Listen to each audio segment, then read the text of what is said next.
Welcome back to another episode of this van build. So what I plan to be doing this episode is I'm putting in the windows for the van.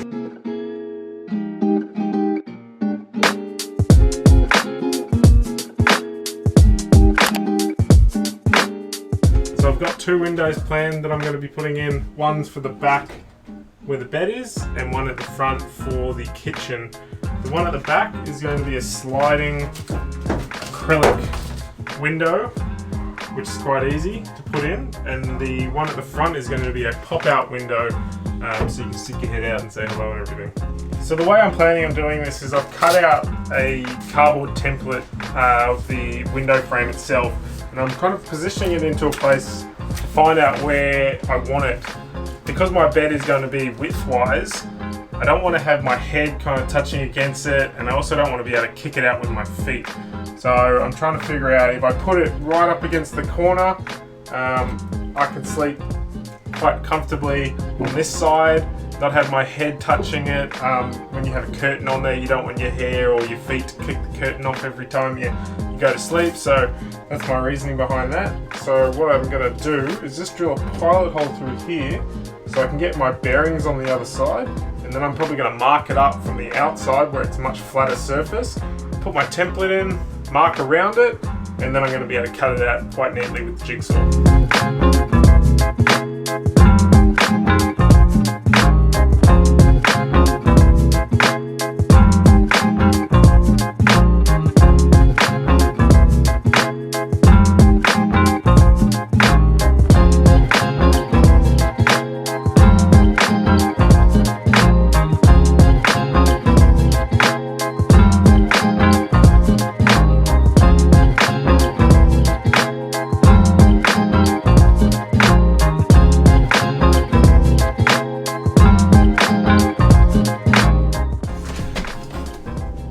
So the other thing I want to do is cut out these pillory things. I'm not sure what they're called, but they're not structural or anything. They're kind of just there where the window would normally be if there was a glass window in here. So this one out because it's obviously half cut off anyway, and I'll cut this one out. What I make sure I'm not going to do is cut through this to the other side, because that would be a massive up. So there we go.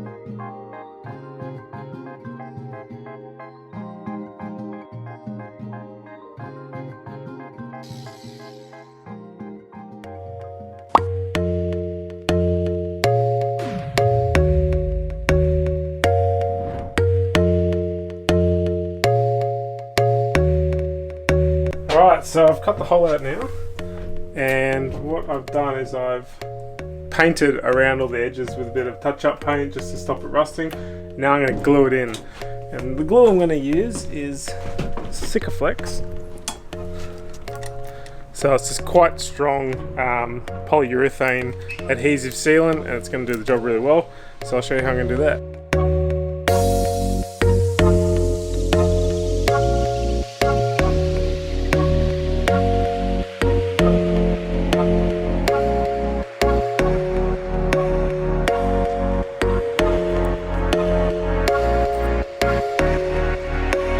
So the easiest way I could think to kind of clamp this thing down was to use some G-clamps on this side where the window opens, but where the window was closed, I've tied a rope from my roof rack underneath to my leaf spring shock, and then I've tightened it up with a double loop, and then just levered it with wedges and pushed it really hard into it. So I think it's pretty tight, it's not going anywhere, but we'll see when it dries. But so the next job now is to install this window.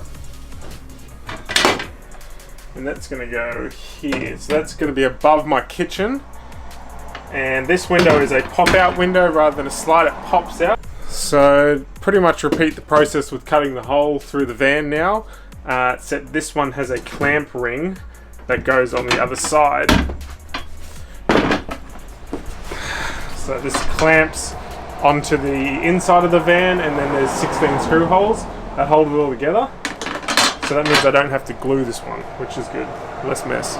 Okay, I won't show you how I do this one because it's pretty much the same. So we'll just fast forward. Alright, second window is cut out. So let's see if it fits. So now I'm at the point where I'm going to clamp on my window. This window doesn't need any glue because it just clamps on with this clamping ring. but because this is actually made for caravans, and caravans have quite thick walls, so I've had to make a spacer. So I've got this 20mm spacer I've just made out of 2 bits of plywood. That's going to go on first, which is going to give enough space for the clamping ring to pull the two together nice and tight, and that'll give it a nice good seal.